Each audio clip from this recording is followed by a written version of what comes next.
Hello বন্ধুরা, সিম্মি কিচেনে সবাইকে নমস্কার জানাই। আজকে রান্না করব পালং শাক। এটা তোমরা চিনো নাকি? মেথি শাক, ধনে পাতা, আলু আর একটা বেগুন দিব, কাঁচা লঙ্কা চিড়ে নিরামিষ তরকারি করব। তো ভিডিওটি সম্পূর্ণ দেখতে থাকো। সবাইকে শুভ সকাল জানাই। আলুটা এভাবে কেটে নেব।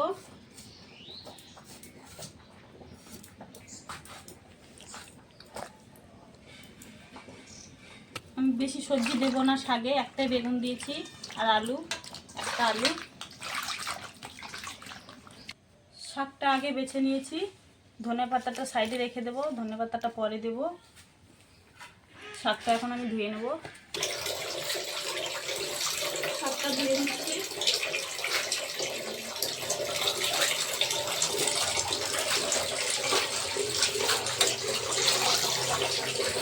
মেথি শাক, পালং শাক একসঙ্গে ধুয়ে দিচ্ছি।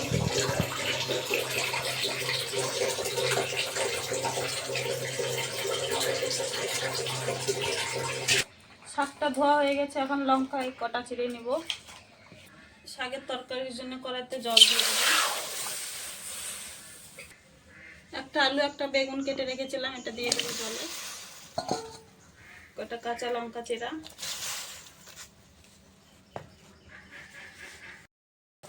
আমার ঝোলটা ফুটে উঠেছে, হালকা সিদ্ধ হয়ে গেছে, বেশি সিদ্ধ করবো না।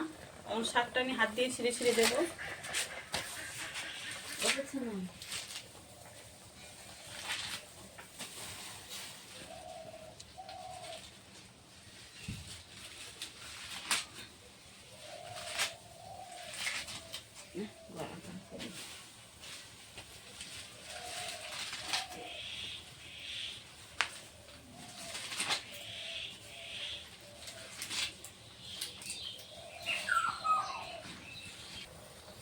শাকটা দিয়ে দিয়েছি, শাকের উপরে স্বাদ মতো নুন দিয়ে দেবো। নেড়ে চেড়ে শাকটা ঢাকনা দিয়ে দেবো।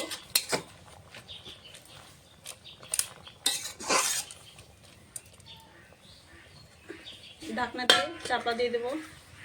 ঢাকনাটা তুলে নেব। তরকারিটা এখন ফোড়ন দেব, নামিয়ে নেব এখন শাকের তরকারিটা।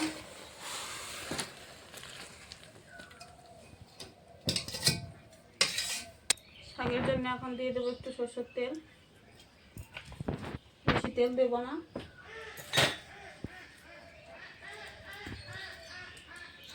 একটা শুকনো লঙ্কা হাফ হাফ করে দিয়ে দেবো।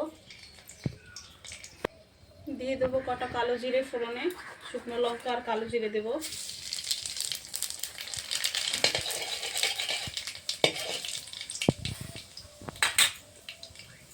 শাকটা দিয়ে দেবো।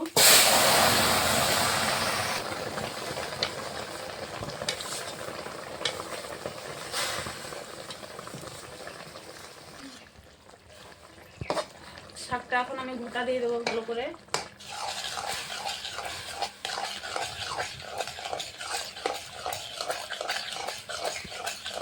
শাকটাকে ঘোটা দিলে শাকটা খাওয়া হবে।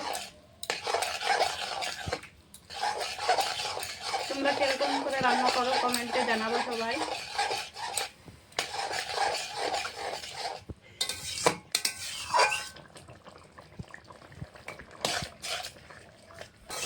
শাকটা হয়ে গেছে, এখন নামিয়ে নেব। শাকটা বেশি ঝোলঝোল করিনি, থকথকা হয়েছে, হালকা ঝোলঝোল। এখন নামিয়ে নেব। ধনে পাতাটা দিয়ে নামিয়ে নেব। ধনে পাতা দিলে শাকটা খেতে সেন্ট হয়, খেতেও ভালো হয়। শাক অল্প হয়ে গেছে, এখন নামিয়ে নেব।